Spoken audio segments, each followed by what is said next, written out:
Estás. Hola, Vamos a dar Maru. unos minutitos y iniciamos, ¿te parece? Me parece perfecto.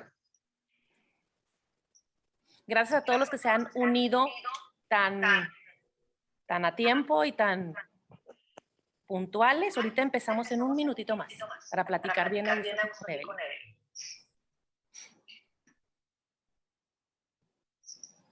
Y les voy platicando un poquito a los que ya llegaron. Bienvenidos a Conectando en Red. Esto es un ciclo de pláticas para vivir lo ordinario como extraordinario.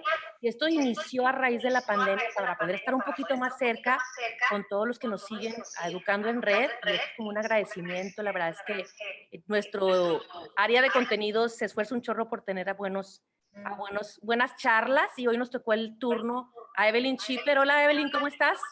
Hola, Maru, bien, ¿y tú? Me da mucho gusto estar el día de hoy compartiendo esta tarde contigo para hablar de un tema tan importante y sobre todo en este mes. Como bien sabes, tú acabamos de celebrar el 10 de septiembre, se celebró el Día Internacional de la Prevención del Suicidio, y algo que tú ibas a comentar, creo, es un poquito de nuestra historia, tuya como mía, en Educando en Red. Ok, si quieres empieza tú, Evelyn, ¿cómo ves? Para platicarnos un poquito qué es lo que estás haciendo ahorita aquí en Educando en Red. Claro que sí, Maru. Fíjate que, bueno, pues a mí me invitaron a participar, y así como tú empezaste siendo una instructora certificada por el Instituto QPR para dar estos talleres que te dan la estrategia, una estrategia de guardián QPR. Y ahorita les vamos a platicar un poquito más de lo que es esto. Así como tú te certificaste, yo el verano pasado también me certifiqué como instructora, y hemos a lo largo de estos meses impartido estos talleres para dar esa esperanza de que sí se puede hacer algo, que podemos hacer una prevención. Y más que nada también tomar un poquito el tema de que el próximo mes también de octubre es el mes de la salud mental. Celebramos también el Día Mundial de la Salud Mental, y va relacionada con lo que es la prevención del suicidio, ¿verdad? Así es. Bueno, pues me presento, yo soy María Eugenia Castillo, soy colaboradora de Educando en Red también, me certifiqué en Guardián QPR para la prevención del suicidio en diciembre del año 2019, y desde entonces hemos capacitado en Educando en Red a alrededor de 1,350 personas, hemos dado 53 talleres.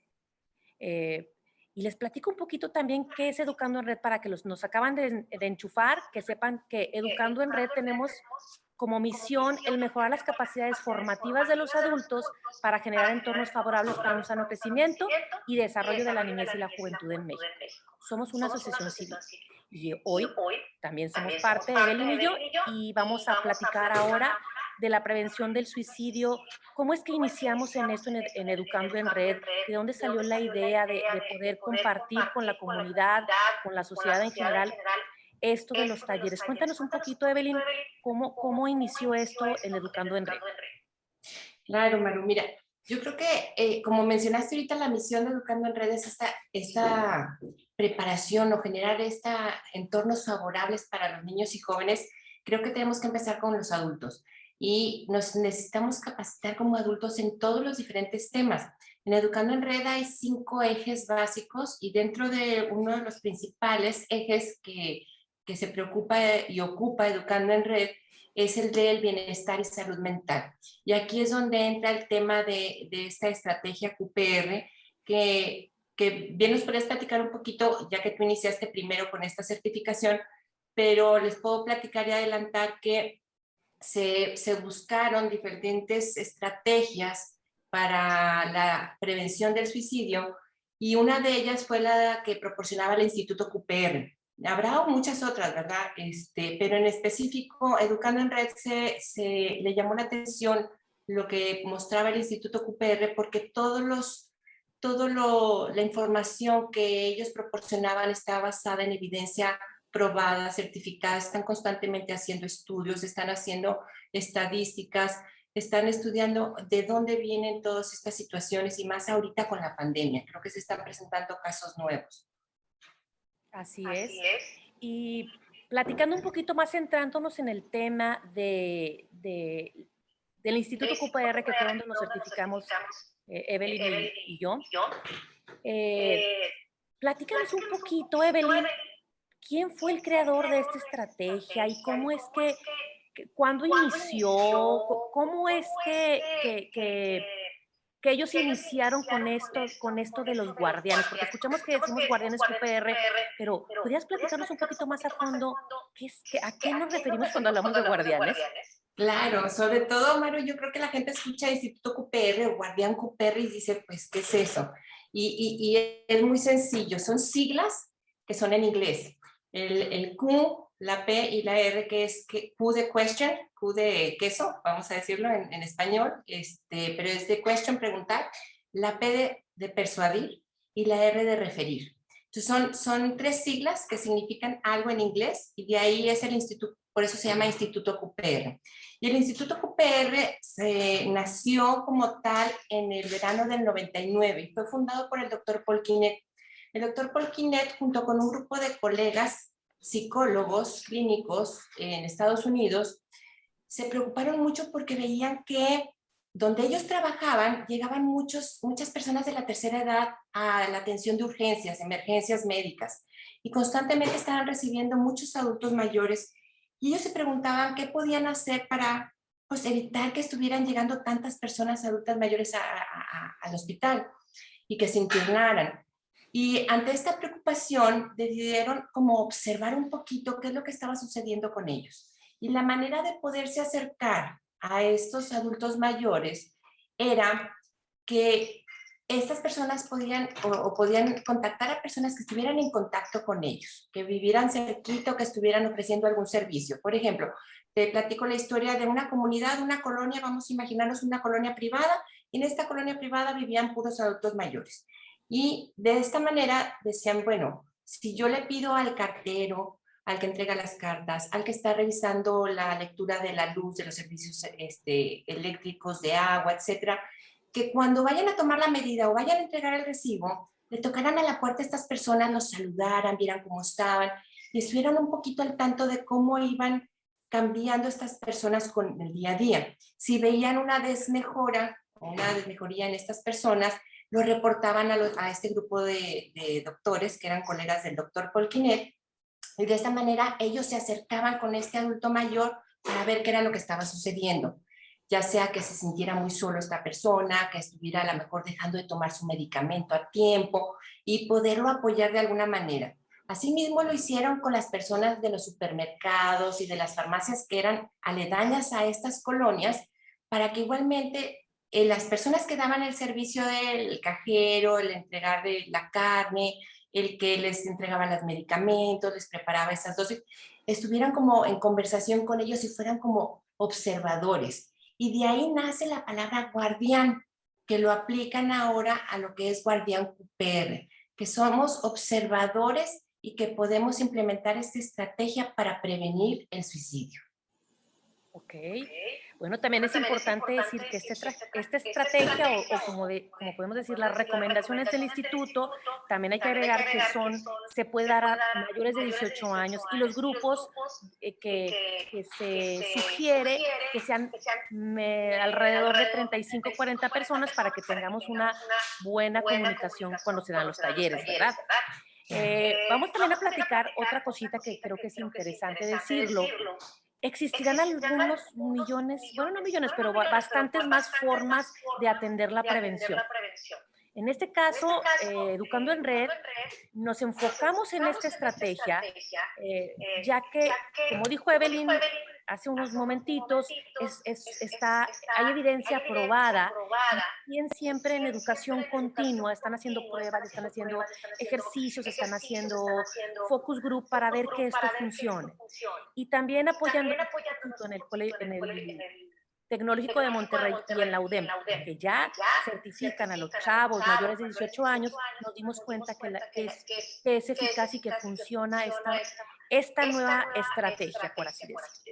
¿Verdad? Entonces, como les decía también Evelyn, en Educando en Red damos estos talleres. Cualquier cosa que ustedes quieran saber, de antemano les digo que nos pueden encontrar bien fácil en esta dirección, qpr@educandoenred.org. Y aquí podemos resolver las preguntas que ustedes tengan, dudas, las recomendaciones, todo lo que ustedes nos puedan aportar es de suma importancia para enriquecer este programa. Maru, Adelante. creo que es importante aclararle a la gente que nos está acompañando el día de hoy que esto está exclusivamente en lo que es la prevención. Así es. Hablando de la prevención, es el primer paso, es adelantarnos, dar un paso antes de que sucedan las cosas. Y eso es parte de lo que le ocupa a Educando en Red, trabajar mucho en la prevención. Y en este caso estamos hablando de la prevención del suicidio, pero existe también otra parte, Maru, que me gustaría compartirles, que es lo de la intervención. Cuando sucede ya una crisis, eso ya va a implicar el apoyo de especialistas, ¿sí?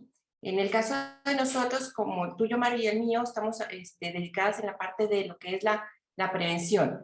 Ya la intervención requiere de que otras personas con una especialidad en el tema de lo que esté sucediendo intervengan.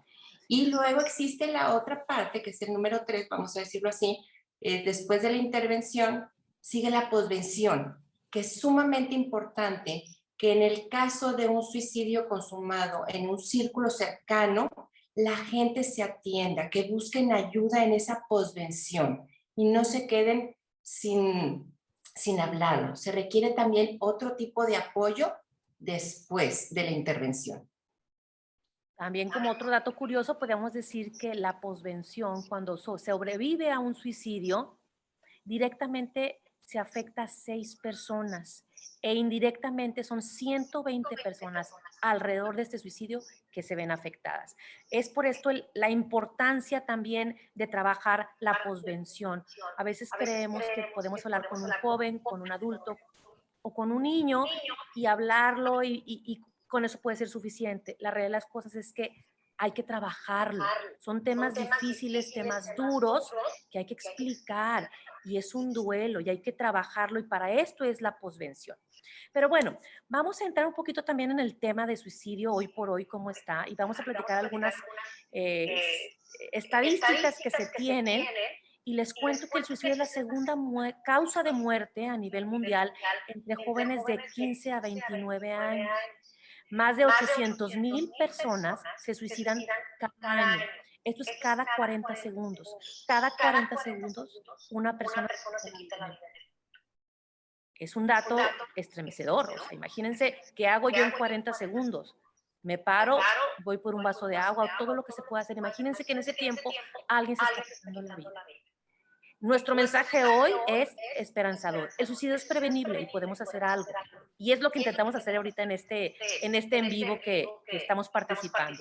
Otro dato importante es que, fíjense nada más que en Nuevo León, pues como en todas las partes del mundo, en México, la pandemia ha afectado drásticamente en todas las familias, en la comunidad, en el país.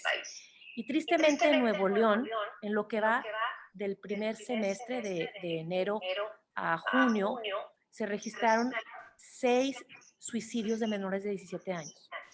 La, el niño más pequeño tenía 8 años. Todos estos suicidios se hicieron, los chavitos se colgaron. Entonces, como vemos, es algo que hay que actuar ya. Está llegando esto a nuestros pequeños, ¿verdad? Son muchos los factores, y ahorita vamos a hablar un poquito más de esto, que intervienen para que un suicidio en curso se lleve a cabo. Pero bueno, ahorita lo vamos a ver más adelante. También les quiero contar que los hombres tienen 3 veces, o sea, en hombres es 3 veces más que en las mujeres. Pero las mujeres intentan 4 veces más, o sea, se queda en un intento. ¿Y por qué se considera esto? Se considera porque muchas veces por el temperamento de los hombres, porque su masculino es un poquito más impulsivo, utilizan métodos que son difíciles, tristemente, de que fallen. Por ejemplo, el uso de armas, el colgarse, es bien raro que fallen, que el método falle. En cambio, las mujeres utilizan métodos un poco menos, podemos decirlo, no tan impulsivos como son el uso de pesticidas, el uso de veneno, que por el tiempo en que tarden en hacer efecto pueden llegar a obtener ayuda. Se cree también esto que es porque las mujeres somos un poquito más sensibles, tenemos muchísimo más apegos, se cree, ¿verdad? Porque estos son datos que nos los da la Secretaría de Salud, pero son datos que están ahí para que nosotros los comentemos. pero son los índices mayores que les comentamos. También es importante decir que por cada suicidio hay entre 20 y 25 intentos. Imagínense, como les decía, hay un suicidio cada 40 segundos. Y hay 20 y 25 intentos por cada suicidio. Entonces estamos hablando de, vuelvo a decirles que tenemos que actuar, tenemos que hacer algo hoy. Otro dato, para que tengan una idea, en el 2020 nada más en Nuevo León hubo 7,896 suicidios. ¿Okay? Ahora, todos estos datos que yo les comento son datos que se registran y no está de más decirles que muchísimos casos de suicidio no se registran. ¿Por qué no se registran? Pues porque puede ser un acto vergonzoso para los familiares por cuestiones de seguro, por un estigma social, por numerosas causas. Entonces, estos datos que nos proporciona la Secretaría de Salud del Gobierno de Nuevo León son los datos únicamente los que se registraron. También es importante decirles que los intentos suicidas hasta el 2005 se registraban. En adelante, en 2005, no tenemos ningún registro de todos estos casos que se dan. Bueno, y para continuar con estos temas, ¿qué dice la Organización Mundial de la Salud acerca del suicidio, Evelyn? Sí, Maru, fíjate que la Organización Mundial define como suicidio el acto deliberado de quitarse la vida. Así de sencillo, no involucra nada más. Es el acto deliberado de quitarse la vida. Eso quiere decir que voluntariamente realizan este acto. Y como dices tú, es difícil a veces en ciertos momentos, como decías tú, identificar si fue realmente un suicidio o no, cuando hay un accidente involucrado. En esos casos es difícil saber y llevar esta estadística, y sabemos que en los puentes, en algunos lugares son los volcanes, pero en la mayoría de los lugares son los puentes y los edificios altos como los lugares elegidos por estas personas para realizar el suicidio. Ahora, lo que se ha logrado hacer en cuanto a la prevención en estos lugares, cuando se detecta que es un lugar que la gente está acudiendo por este motivo, lo que han estado haciendo es implementar ciertas cámaras, o sea, instalan cámaras de vigilancia, ponen a personal voluntario en muchas ocasiones para platicar con estas gentes, para disuadirlas y poderles ofrecer ayuda. También lo que han hecho es poner música, una música que relaje, que tranquilice, y algunas veces ponen hasta mensajes. Otra de las cosas que han puesto en los edificios altos son unas redes. Antes había varios edificios en Nueva York en donde no había esa protección, esas redes. Ahora la mayoría de estos edificios que tienen cierta altura tienen como requisito poner estas redes. Entonces ya la gente no utiliza estos edificios para realizar el acto suicida. Pero sí es importante saber que muchos de los lugares como los puentes hasta ponen líneas telefónicas, Maru, para que la persona pueda en cierto momento levantar el auricular y que directamente lo contacten con un personal de ayuda capacitado para este tipo de situaciones. Entonces eso se ha trabajado mucho en la prevención. Creo que vamos dando pasos adelante en este sentido. Y creo que es importante mencionar que a pesar de que como mexicanos tenemos la cultura de festejar el Día de Muertos, el hablar de la muerte nos cuesta. Eso es un tema difícil cuando estamos hablando del fallecimiento de una persona, y más todavía en el caso de un suicidio.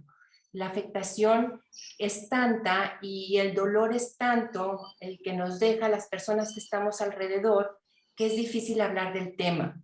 Y lo importante aquí es que sepamos y entendamos que lo que tenemos que hacer es hablarlo, conocer cuáles son las causas, porque, como bien decimos, el suicidio no es el problema. El problema son todo aquello que trae esa persona, todos aquellos sentimientos que lo vamos a platicar más adelante, ¿verdad, Maru? Y a mí me gustaría también dar entrada un poquito a lo que es la historia, o sea, de dónde viene ese concepto que traemos del suicidio. No sé si ahí en este caso, Maru, nos puedes platicar un poquito más. Claro, claro. En un contexto histórico y cultural, el sufrimiento está inherente en la condición humana. y el suicidio aparece desde entonces. El suicidio era común hace muchísimos años. Aquí les comento otros datos históricos. El primer texto escrito que nos habla del suicidio es un poema conocido como Diálogo del desesperado de la vida con su alma. Y esto data de 200 años antes de Cristo. Estamos hablando en el pleno imperio medio egipcio. También les cuento que en Escandinavia el suicidio garantizaba un lugar en el paraíso vikingo, entonces se llevaba a cabo esta práctica. En el Imperio Romano, el suicidio significaba un ejemplo de sabiduría.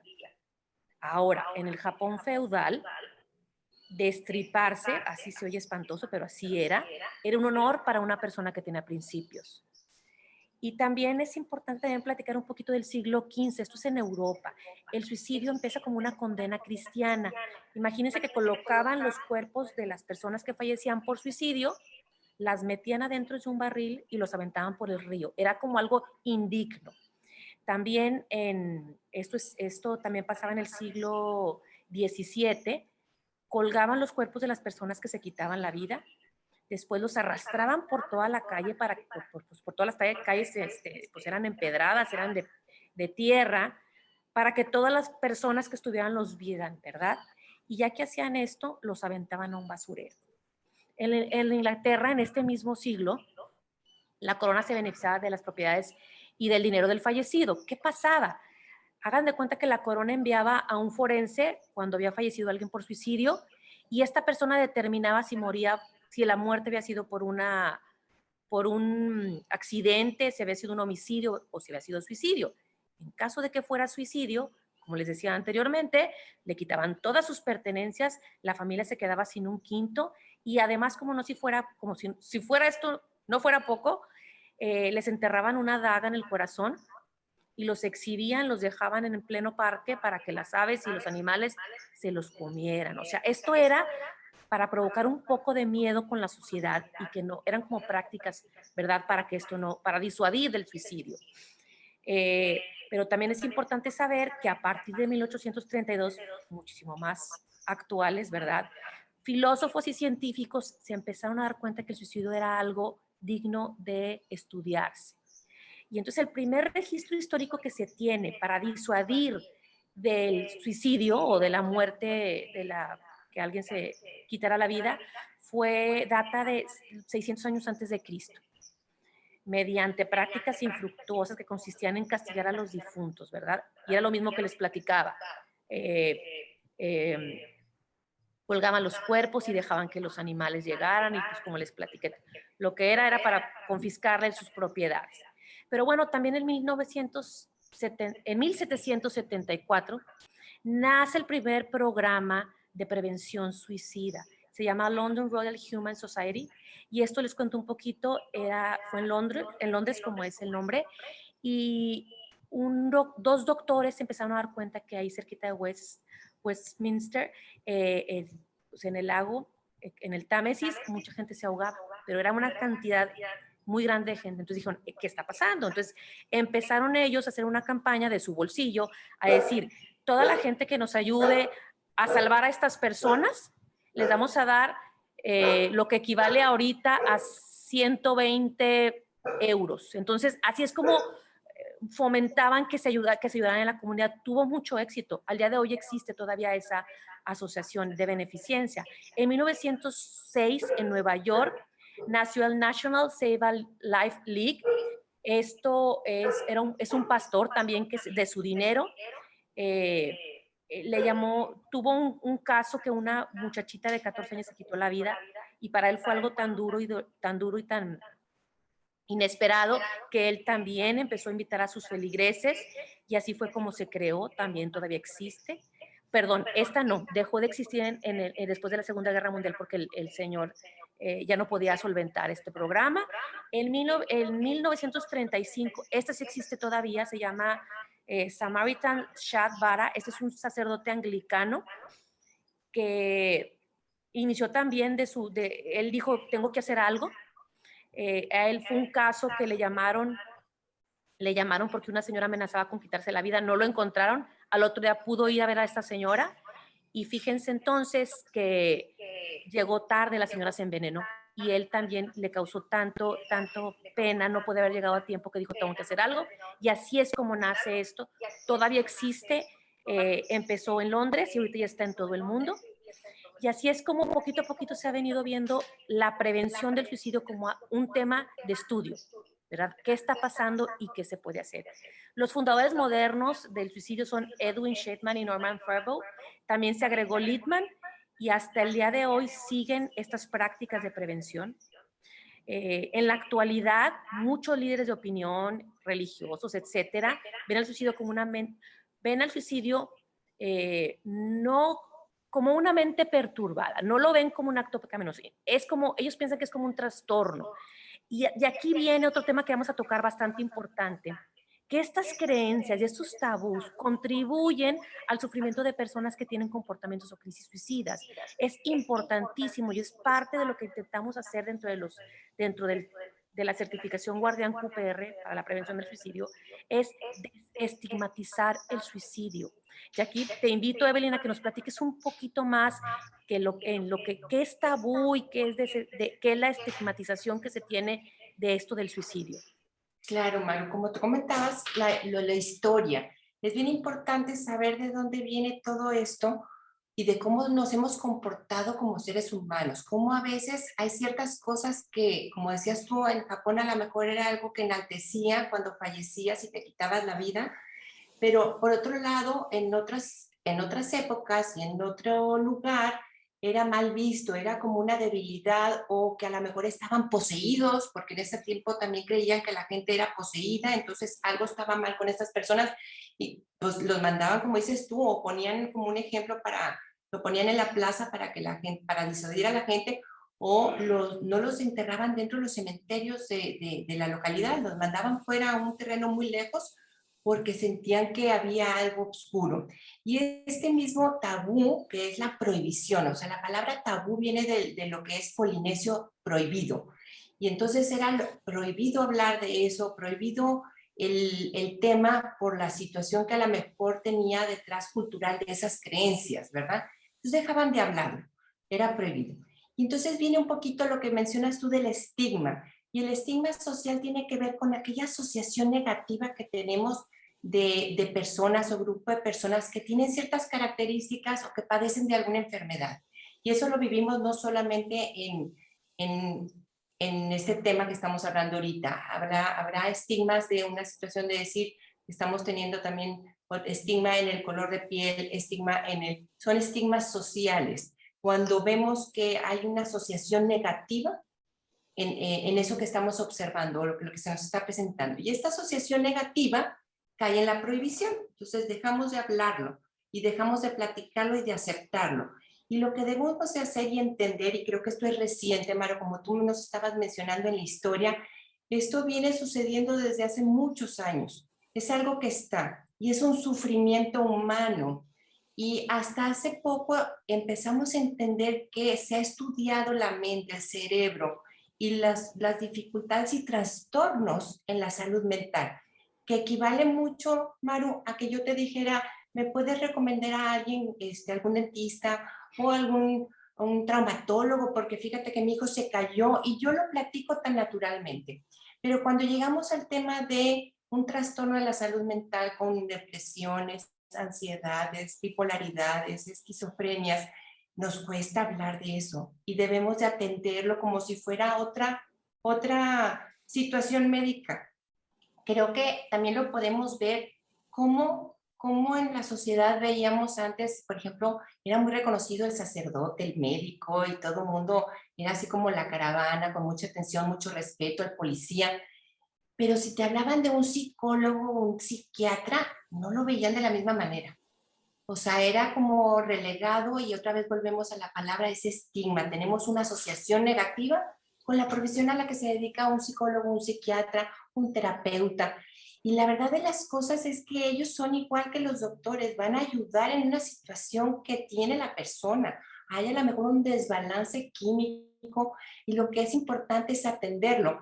Y en las estadísticas hay que mencionar que al menos en México hay un psiquiatra por cada 26,000 habitantes. Es muy poco. Y ahorita en pandemia hemos visto la necesidad del apoyo tanto psicológico como psiquiátrico. ¿Por qué? Porque hemos estado aislados, somos seres humanos, somos seres sociables y en nuestra naturaleza está la supervivencia, Maru. Las personas que llegan al suicidio es una situación en la que había tantas cosas de desesperanza, una situación difícil para esta persona, a lo mejor en eso no atendida, y la persona lo que realmente era quitar otros sufrimientos. Y si no eran atendidos, o sea, de raíz en la problemática que traía la persona, pues es difícil que salgan adelante solos. Por eso es importante esta estrategia de Guardián QPR, porque en esta estrategia les enseñamos muchos tips de cómo hacer ese acompañamiento, de cómo acercarnos, porque honestamente te digo, Maru, el tema del suicidio a veces nos toca un tema difícil de afrontar o de quererlo platicar o de querernos acercar a una persona que a lo mejor sabemos que está en riesgo. Y se vale tener miedo, como bien dices tú y lo decimos en el taller, se vale tener miedo, se vale sentir esas emociones de cómo le hago para acercarme con esta persona.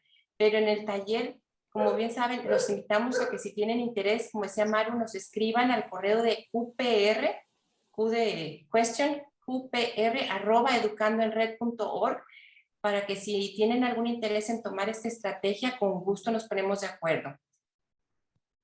Es importante también decir que nuestro interés mayor al afrontarnos con este tema tan controversial y tan duro como es el suicidio, nuestro interés mayor es que las personas estemos enteradas que el suicidio es prevenible si se atiende a tiempo, y cualquier acción, por más pequeña que parezca, por cualquier acción positiva, puede ayudar a que esta persona no se quite la vida. Entonces, los dos mensajes que queremos mandar con este en vivo el día de hoy es: el suicidio es prevenible y hay esperanza de vida cuando se atiende a tiempo. Y tú que me estás viendo ahorita detrás de la cámara, Evelyn y yo, podemos ser ese puente para poder acercar a estas personas que están en necesidad, a veces, de ser escuchadas. Entonces, por eso es importante estar inmersos en esto de la prevención. Ahorita nos toca hablar de prevención del suicidio, pero en la prevención de todo el tipo de prevención que pueda haber. Pero bueno, pasemos ahora, Evelyn, ¿cómo ves? Existen muchos mitos sobre el suicidio. Por ejemplo, uno que siempre me preguntan a mí, yo creo que a ti también, es este. Si se le pregunta a una persona en crisis sobre el suicidio, lo único que se va a conseguir es que esta persona se enoje o que incremente el riesgo de hacerlo. ¿Y la evidencia qué nos dice, Evelyn? La verdad es que muchos pensamos eso que dices tú, Maru, que el hablar del suicidio le vamos a poner o sembrar esa idea a la otra persona. Y la evidencia comprobada con estudios, como dices tú, del Instituto QPR y de otros, es que preguntar directamente sobre el suicidio a la persona que está en riesgo reduce el acto impulsivo. ¿Okay? Otro mito que se cree. Si un joven suicida le platica sus intenciones a sus amigos, este joven buscará ayuda de los adultos. La realidad de las cosas es que, Evelyn. No, Maru, los jóvenes lo que van a hacer es buscar a otros jóvenes, no buscan, al último que van a buscar es al adulto. De ahí la importancia de tener esas conexiones. Los jóvenes no lo van a hablar, o sea, uno pensaría, como decías tú, este muchacho que está en riesgo, se lo platica a un amigo, uno pensaría que el amigo va a buscar ayuda con un adulto mayor, un adulto responsable y va a desfogar ahí a lo mejor esa tensión que le acaban de pasar. Pero la realidad es que no lo platican con el adulto. Ok. Bueno, y vamos a platicar ahora un poquito de las causas, Evelyn. Muchos pensamos, antes de yo entrar en esto del tema del suicidio, yo estaba un poquito perdida, y después de haber leído, porque nunca vas a saber lo suficiente, siempre hay algo más que estudiar. Pero bueno, eso era lo que yo creía antes, y ahorita sé que el suicidio es una problemática multifactorial. Intervienen muchísimos factores, valga la redundancia. Es algo biopsicosocial, viene biológico, psicológico y social. No se sabe a ciencia cierta. Lo que sí se sabe es que el 90% de las personas que murieron por suicidio tienen un diagnóstico no atendido de algún trastorno o enfermedad mental, tales como la ansiedad, la bipolaridad, la esquizofrenia y la depresión. Entonces, esos son los datos que sabemos. En México, el porcentaje de personas que necesitan tratamiento para un trastorno mental grave no nos recibe ni el 80%, ¿verdad, Evelyn? Es ¿Qué nos correcto, puedes, Mario. cómo puedes ahondar más en esto, Evelyn? Sí, claro, fíjate, como decías tú, hay un doctor que se llama Edwin Schneiderman, que es el que mencionabas tú, que tiene también un poquito de lo que es la clínica para la prevención. Él es suicidólogo y tanatólogo y él tiene una frase que nos gusta mucho que dice que el suicidio es una solución final para un problema temporal. Si se fijan, son aquellas cosas que están sucediendo en el momento para esta persona que no encuentran la salida y que están buscando una solución a esos problemas que tienen en ese momento. En el caso de los jóvenes hay varios factores, Maru, también que cabe mencionar, que son aquellos problemas escolares, cuando hay expectativas de los papás muy altas de que constantemente estén sacando dieces o que sea el mejor en el equipo deportivo, que sea siempre sobresaliente en mi hijo para poderlo platicar. Y eso es una carga muy pesada para los hijos. El abuso de alcohol o de sustancias tóxicas, del consumo ahorita que nos preocupa también y nos ocupa, el hecho de el consumo de la marihuana que se está legalizando es algo que también debemos de estar atentos de qué es lo que está alrededor de nuestros hijos. La violencia intrafamiliar, cuando hay violencia intrafamiliar, también son factores que ponen en riesgo a los jóvenes. Cuando el uso de drogas, como mencionábamos, ya sean legales o ilegales, porque muchas veces hablamos de, las drogas, el uso de drogas, ¿verdad? Y aquí estamos hablando de drogas legales como es el consumo del alcohol y en este caso ya va a pasar lo que es la marihuana también a ser una droga legal. Hablamos de drogas en general, aquellas que de alguna manera afectan la composición o la química de nuestro cerebro, de cómo estamos enlazando con esas sinapsis, sobre todo en una época de crecimiento, Mar. Creo que es bien importante mencionar esto. Los embarazos no deseados, ahorita las humillaciones o cyberbullying, están tanto tiempo en pantalla los jóvenes que a veces no sabemos qué es lo que está sucediendo en ese mundo virtual en el que están viviendo nuestros hijos. Y es importante estar al pendiente, así como yo los acompaño en la calle, yo no los dejaría solos, irse a un lugar, bueno, lo mismo está sucediendo en el Internet. A veces están yendo a lugares que desconocemos y no sabemos quiénes están detrás que puede ser esto un factor muy, muy fuerte, muy importante De riesgo. de riesgo. Ok. Y ahorita que platicabas, Evelyn, acerca de esta desesperanza que viven estas personas, también es importante hacer mención que la mayor parte de las personas que tienen un suicidio consumado no quieren morir. Simplemente están viviendo una situación difícil, tienen un dolor en el alma tan grande que la única salida sana que ellos ven es por medio de quitarse la vida. Les cuento el caso como decía Evelyn también al inicio, la mayor parte, mucha gente se quita la vida en puentes, como hemos visto en el puente atirantado, tristemente cuántas personas en el último año han intentado quitarse la vida. Muchas veces ni nos damos cuenta, solo nos damos cuenta cuando las televisan o cuando lo pasan en las redes sociales o cuando lo ponen en las noticias. Pero hubo un caso a mí que me llamó mucho la atención, que nos hablaba del Golden Gate. Es un puente que está en San Francisco y tristemente es muy común que ahí se quita la vida a muchas personas. Y nos hablan de un caso de un sobreviviente, un muchacho, y él estaba desesperanzado y creía que para salir de esto la única manera era la muerte. Y entonces les voy a describir un poco el camino de él hasta llegar ahí al puente. Él decía que si una sola persona le hablaba y le hacía plática o cualquier cosa que se dedicara a él iba a disuadir de quitarse la vida. Entonces, se baja de su bicicleta, empieza a caminar por el Golden Gate, pues está largo, veía pasar la gente, nadie ni siquiera lo volteaba a ver, ni una sola persona. Otros 2, 3, 4, 5 pasos y alguien pasaba en bicicleta. Seguía caminando y nadie lo volteó a ver, ni le preguntó ni que está haciendo frío, ni que no está haciendo frío. Este joven llega, se para en la orilla del puente y él describe que en el momento que tenía un pie en el puente y un pie volando, donde ya no hay marcha atrás, dice, yo no me quiero quitar la vida.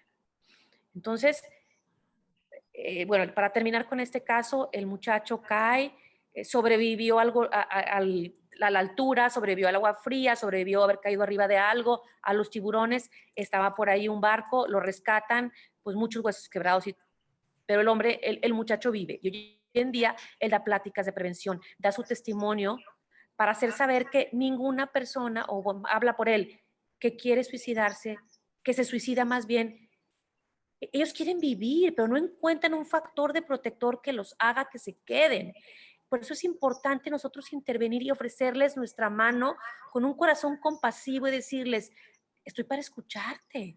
Y referirlos con alguien, con un especialista, ya sea un terapeuta, un psiquiatra, un psicólogo, alguien que los pueda ayudar. Entonces, esto es lo que quería platicar como un, entre paréntesis, para que sepamos como este testimonio de este muchacho que decía, yo no me quiero morir, ¿verdad? Maru, me gustaría volver a comentarles que esta estrategia de Guardián QPR, como mencionábamos muy al principio, es para mayores de 18 años, independientemente de la profesión que realicen, ya sean contador, carpintero, el portero del edificio, guardia, la que vende la tiendita, cualquier persona. ¿Por qué? Porque nos convertimos en guardianes. Y lo que queremos al hacer, entre más personas estén capacitadas en esta estrategia, Maru, como tú lo sabes, es que haya en la sociedad muchos guardianes que estemos en observación para la prevención. Y con esto lo que queremos es saber que sí podemos hacer algo y que en el caso de que haya personas que no hayan tomado, no hubieran tomado, no sabíamos de esta estrategia, entender que somos responsables de hacer lo que hacemos en el momento que lo hacemos con la información que tenemos. O sea, si yo actué de cierta manera y yo no tenía y desconocía la información de una estrategia de prevención, pues no me puedo estar culpando constantemente de que no actué de la manera correcta. Ahora que me entere yo de que sí puedo hacer ciertas acciones, o que hay que saber que en ese momento en lo que actuamos, siempre actuamos por amor. Siempre actuamos por amor al que está a nuestro lado, de ofrecerle ayuda. Pero creo que el tomar esta estrategia les da herramientas más específicas, más puntuales de cómo actuar ante una situación así.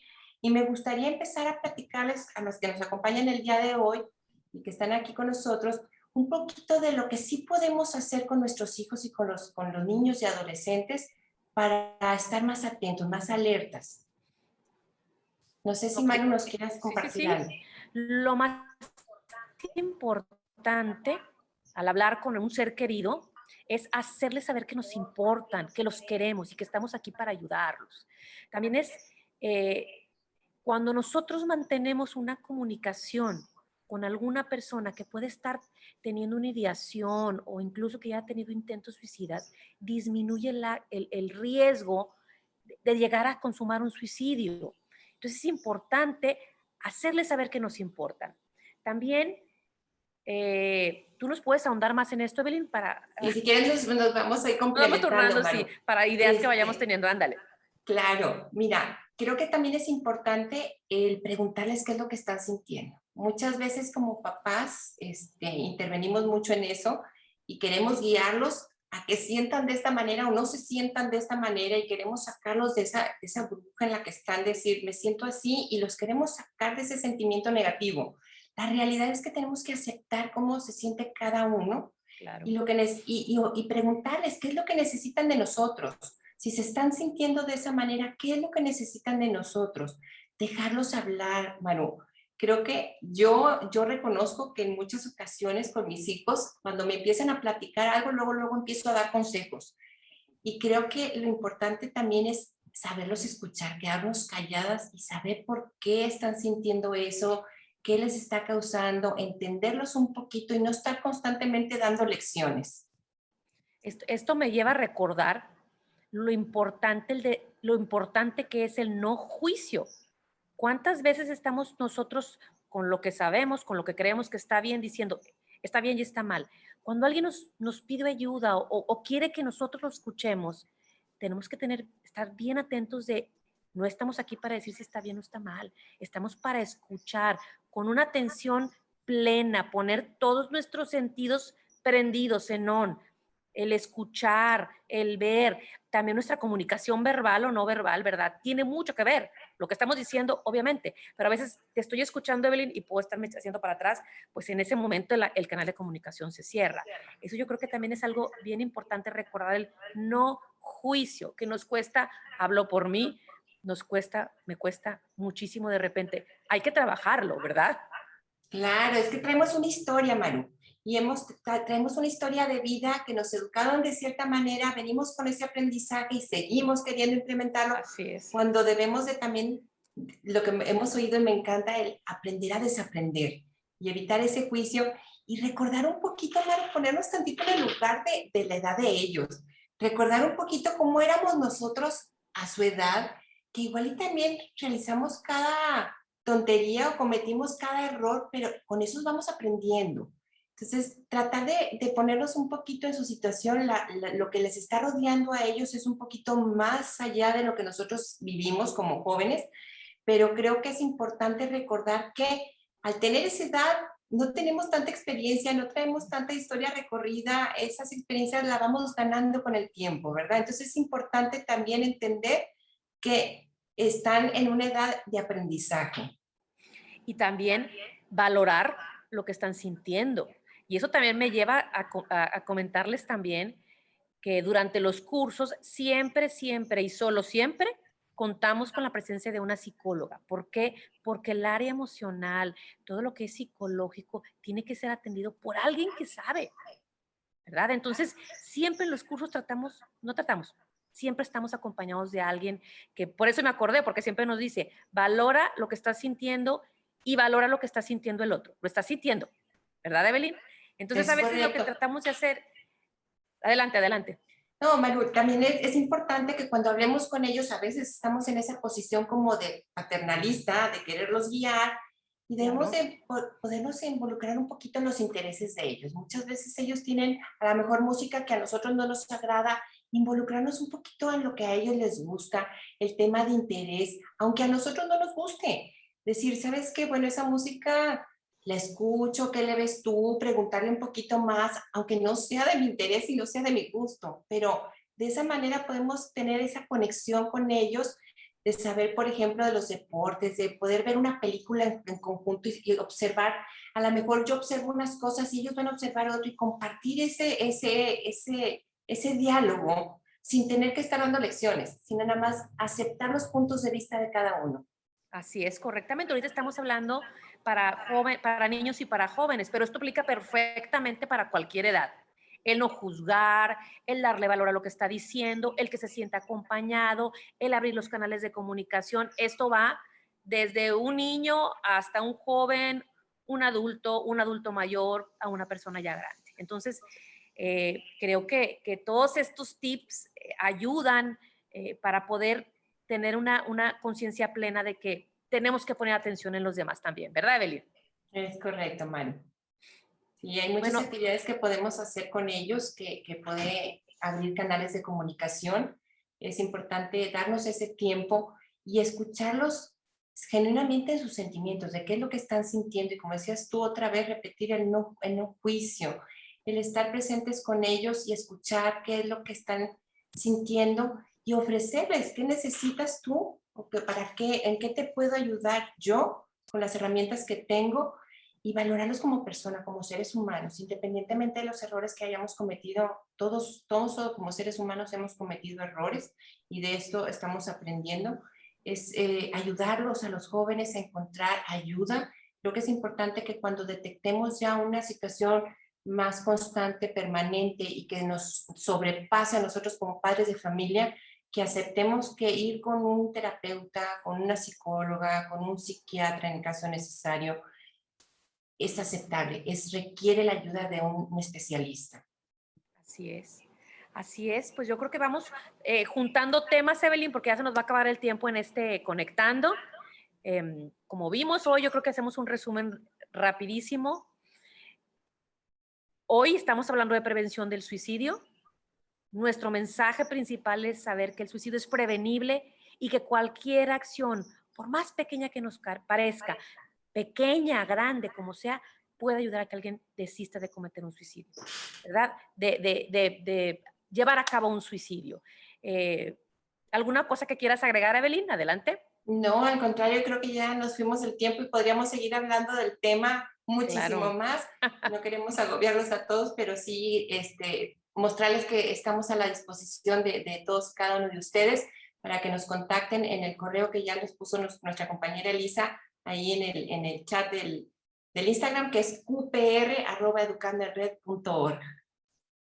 Bueno, yo nomás me queda agradecer de parte de Evelyn y mía, muchísimas gracias a todas las personas que entraron y que salieron. Nuestro mensaje de esperanza, esperemos que ustedes lo transmitan más para allá.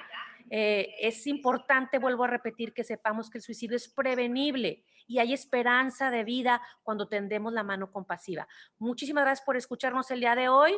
Esta plática queda grabada. Les pedimos que nos echen un vistazo y que nos visiten en nuestras redes sociales, aquí en Instagram, en Facebook también.